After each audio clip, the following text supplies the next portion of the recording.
Koikele, bonjour. Bonjour, maman la journaliste. Vous êtes cadre forum. Merci beaucoup, madame la journaliste. D'ailleurs, d'abord, je vous remercie pour votre présence ici et de me faire inviter dans votre émission.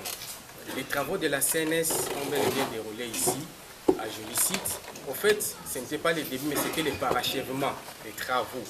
La CNS a eu lieu en 2002, en 92, et nous avons fait les travaux de parachèvement de ces travaux. Les résolutions sont là. Les résolutions ont été telles que installation de nouvelles institutions de la transition.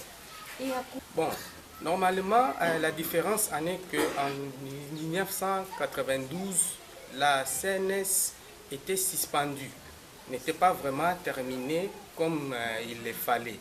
Même l'ordonnance convoquant la conférence nationale souveraine d'alors n'a pas été abrogée. Alors, on devait parachever ces travaux cette année, y compris la période allant de 1997, lors de l'arrivée de l'AFDEL, jusqu'à nos jours. C'est alors qu'il y a eu quand même quelques modifications. Parce que c'est toujours dans un esprit de paix et de réconciliation que cette CNS a été tenue. Vous allez comprendre que nous venons de traverser beaucoup de moments de troubles, de guerres, de désordres.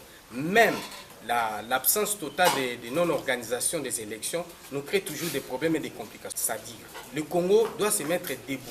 Visiter quand même les pays d'Afrique, c'est à l'heure de la reconstruction. Alors, nous ne pouvons pas nous éterniser toujours là, entrer dans des guéguerres. À la cité de l'OIA, il y avait toujours le problème de l'inclusivité.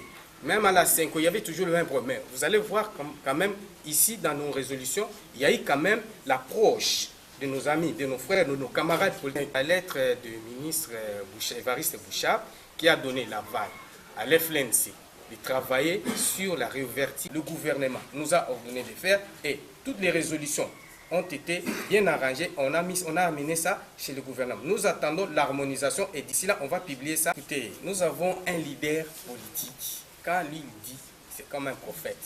Il a dit déjà en 2014 qu'il n'y aura pas d'élection, en 2015, en 2016. Et nous sommes aujourd'hui en 2017. Il n'y aura pas d'élection, même en 2017, même en 2018.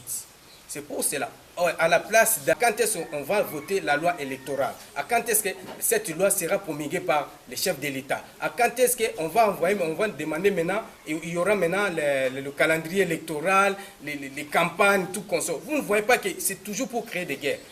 Restons unis, soyons unis, unissons-nous, entrons dans une transition où nous allons bien organiser les élections libres et démocratiques et transparentes pour la paix. Dans notre adresse à la population congolaise et aux acteurs politiques, tous qui n'ont pas eu la chance de se joindre avec nous pendant la CNS, la porte reste toujours ouverte.